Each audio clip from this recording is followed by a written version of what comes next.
ఈ సూత మహర్షి వలనే మనకు అనేకమైనటువంటి విషయాలు. ఈ పురాణం అంటే ఏమిటి అంటే వేదంలో ఏవైతే మంత్ర రూపంగా ఉన్నాయో దాని యొక్క అర్థాన్ని అర్థం చేసుకోవడం చాలా కష్టమైనటువంటిది. దాన్ని చాలా సులభమైనటువంటి రీతిలో అందరికీ అర్థమయ్యేటువంటి రీతిలో చెప్పడం కొరకే సాక్షాత్తు మహావిష్ణువు వ్యాస రూపంగా అవతరించి 18 పురాణాలను రచించి మనకు అందించాడు. ఆ పురాణాల్లో చాలా సులభమైనటువంటి ఉపాయాలన్నింటి చెప్పబడుతుంది.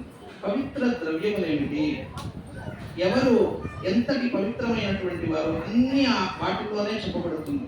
అందులో ఈ స్కాంద పురాణము అత్యంత ఉత్కృష్టమైనటువంటిది. ఆ స్కాంద పురాణము ఒక్కొక్క విషయాన్ని వర్ణిస్తుంది. మహాలక్ష్మి ఏ ద్రవ్యాల్లో ఉంటుంది, మహాలక్ష్మి గృహంలో ఎక్కడ ఉంటుంది అని సనక మహర్షి చెబుతాడు. మహాలక్ష్మి ఇంటి గడప వద్ద, ఇంటి మధ్య భాగంలో, దేవతా గృహంలో, మజ్జిగ చిరికేటువంటి కవ్వంలో, గాడి పొయ్యి పైన తాము పచ్చడి నూరేటువంటి రోకలి అందులో మహాలక్ష్మి అందులోను, అదేవిధంగా పాలలో, బిల్వ పత్రంలో, పద్మంలో, పసుపు యందు, పుష్పంలో, ఈ విధమైనటువంటి స్త్రీల యొక్క పాపిటలు, ఈ స్థానాల్లో మహాలక్ష్మి ఉంటుంది అని చెప్తాడు. వెంటనే శిష్యుడు మరలా అడుగుతాడు, మరి మహావిష్ణువు ఎక్కడున్నాడు అంటాడు. అమ్మవారు ఎక్కడెక్కడైతే ఉందో అక్కడంతా స్వామి ఉన్నాడు.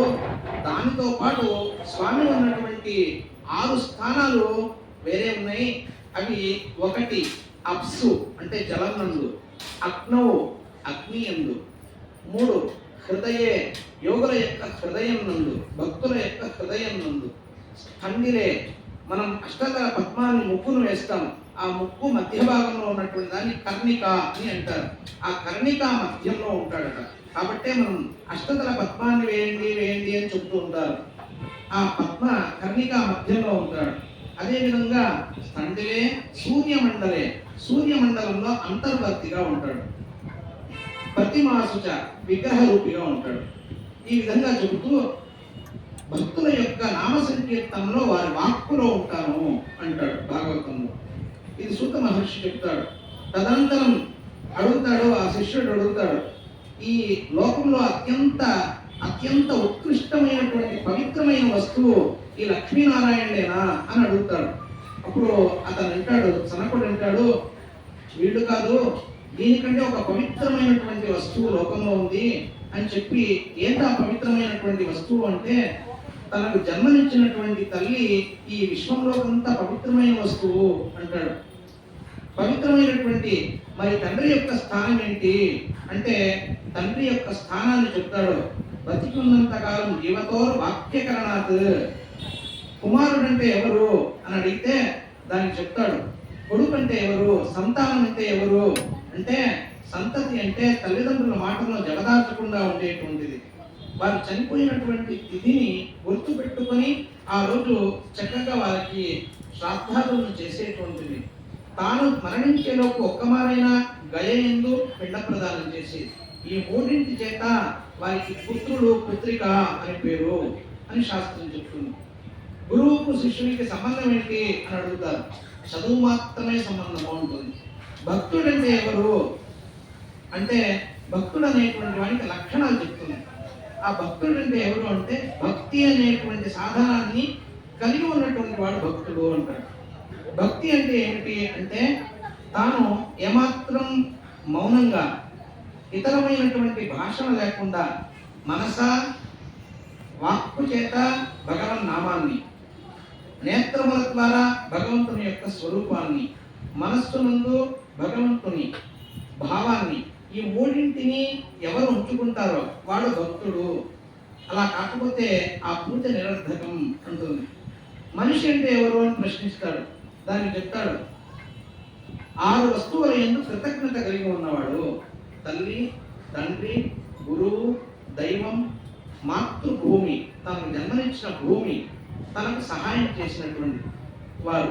ఈ 6 మంది యందు ఎవరు కృతజ్ఞతతో ఉంటారో ఆ కృతజ్ఞతతో ఉన్నటువంటి వాడే మనిషి ఇట్లా శాస్త్రము చాలా గొప్పగా ఆ సూత మహర్షి పురాణంలో వేదాంతర్గతమైనటువంటి సత్యములను చాలా సులభమైనటువంటి శైలిలో చెప్తాడు. గోవుకు ఉన్నటువంటి ఒక విశేషాన్ని చెప్తాడు. గోవుకు ఎందుకు అంతటి పవిత్రత అంటే అదే స్కంద పురాణంలో చెప్తాడు.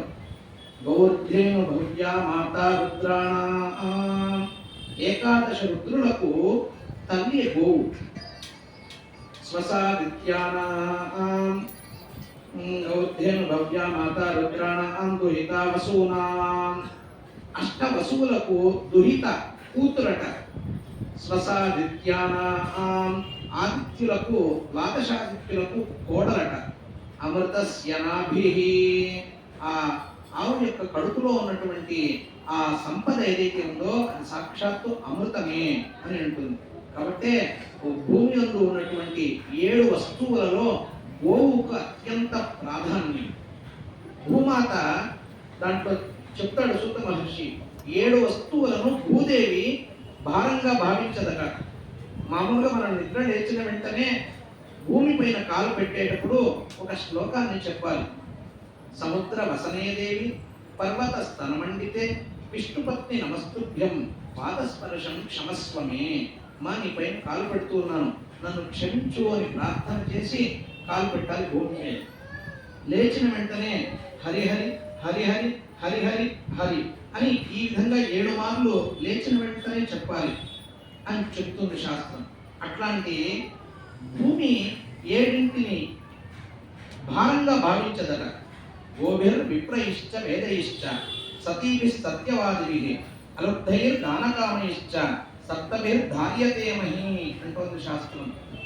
ఆవులు, విప్రయిః వేదాధ్యయనం చేసినటువంటి బ్రాహ్మణులు, వేదయిశ్చ వేదములు, సతీభిః సుమంగళి స్త్రీలు, సత్యవాదిభిః నిరంతరము ఎల్లప్పుడూ ఒకే విధమైనటువంటి సత్యగుణంతో కలిగి ఉన్నటువంటి వారు, అనుద్ధైః పిసినారితనం లేనటువంటి లోభగుణం లేనటువంటి వారు, దానకామైశ్చ దానగుణం కలిగి ఉన్నవారు.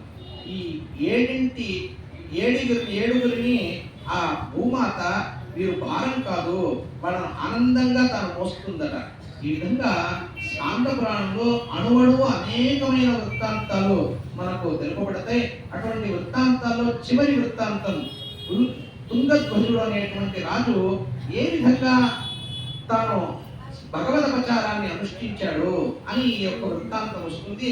తుంగధ్వజుడు అనేటువంటి రాజు తాను చక్కగా రాజ్యాన్ని పాలించేటువంటి వాడు, ధర్మనిష్ట కలిగినటువంటి వాడు, యోగ్యుడు, సమర్థుడు. వేటాడటానికి అరణ్యానికి వస్తాడు. ఆ వేటాడి తను బాగా అలసిపోతాడు. ఒక వృక్ష మూలంలో కొంతమంది గొల్లలు బంధువులతో కూడి సత్యనారాయణ వ్రతాన్ని చేస్తున్నటువంటి విషయాన్ని గమనించి కూడా తాను వెళ్లకుండా ఒక వృక్షంలో కూర్చుంటాడు. కొంతసేపటికి వచ్చిన విషయాన్ని గ్రహించినటువంటి ఆ యొక్క రాజు వచ్చిన విషయాన్ని గ్రహించినటువంటి గొల్లలు